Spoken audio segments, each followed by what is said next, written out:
Magandang umaga, magandang hapon at magandang gabi po sa inyo lahat. Ito po yung likod, si Don Mahinay. And today, we'll be reviewing this very beautiful PX TTI Glock 17 or the Taran Tactical Glock 17. I don't know if this is officially licensed, but it's probably not. Which is, I got from our old friend, kumpare, Hydroblasters MNL. Okay, you can see here. It's nice. It looks nice. First one, the quality. This is, and most probably this is nylon and ABS upper, and it looks really nice. Of course, the trades will not be accurate. Made in Australia, Glock Inc. Smyrna. Look at this. Can it be seen? It's really funny. It's really funny. There. Glock. Smyrna. Also, this Combat Master. Combat. This is different. It's also Taran Tactical Innovations. This one is correct. So sometimes it's correct, sometimes it's wrong. This one is also correct. Glock. So that's nice. It has a very beautiful, nice textured grip. Feels really nice. Although this is really light, it feels like a toy. It has this is a plastic magwell. Looks really nice too. It's non-changeable, so it's fine. The trades are more or less it. Oh, this one also. See, it's on the top. The Taran Tactical logo, Glock 9x19. Why 19? It's not 19 rounds. And T80. Automatic transmission. I don't know. There's also a black version of this one, but I opted for this one for it looks really nice. It looks unique, see? Nice. Features. This is semi-only and there's no full auto. So is that a good thing or a bad thing? I don't know. Oh, also this one, I forgot to. It says WE and fake serial number. So most probably they copied this one from an WE airsoft pistol. And they have this, but the plate is not. There's no removable plate.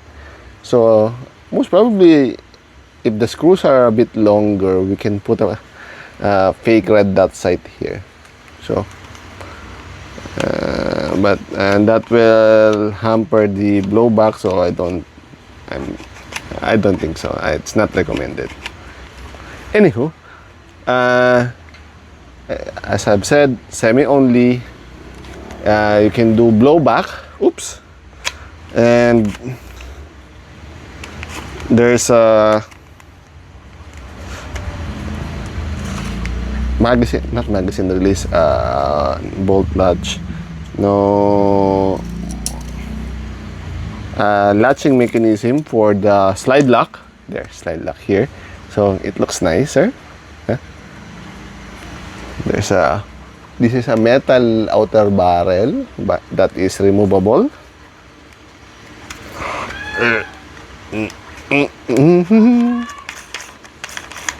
See, with a plastic inner barrel.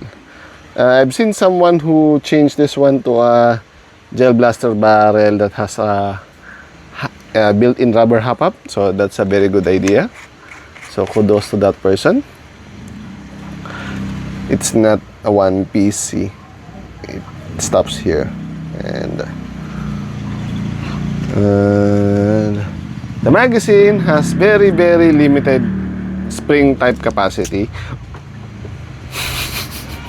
You cannot use anything lower than 60N. It will get destroyed and it will just breaks and get stuck here. You have been warned. And the limited gel capacity 1, 2, 3, 4, 5, 6, 7, 8, 9, 10, 11, 12, 13, 17, 18, 19, 20, 21, 22, around 22 rounds, something like that.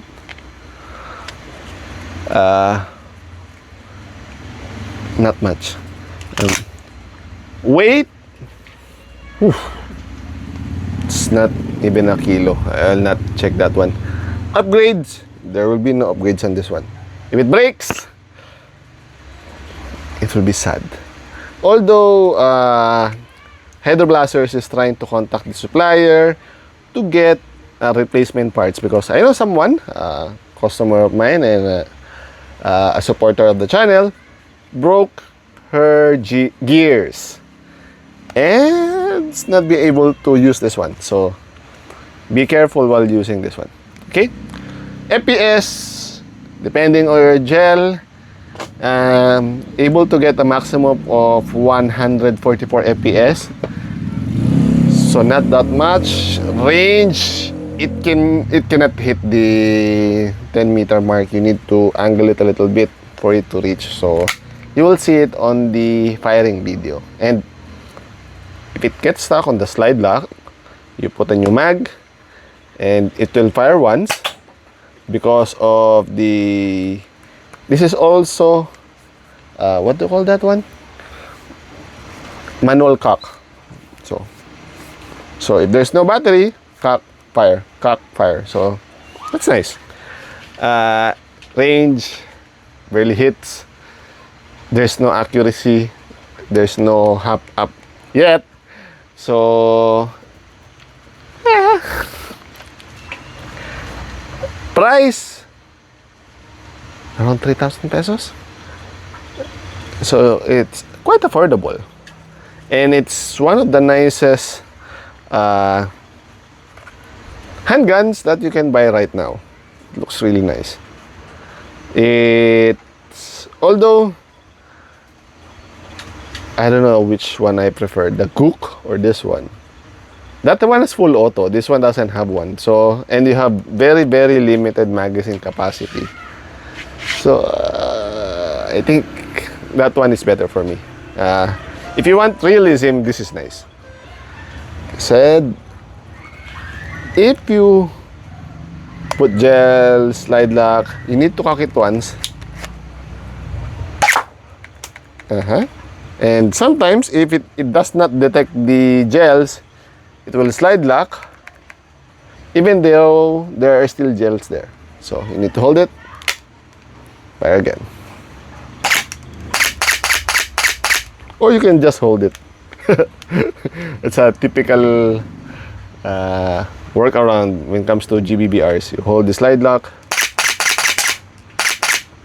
although there's no more gels.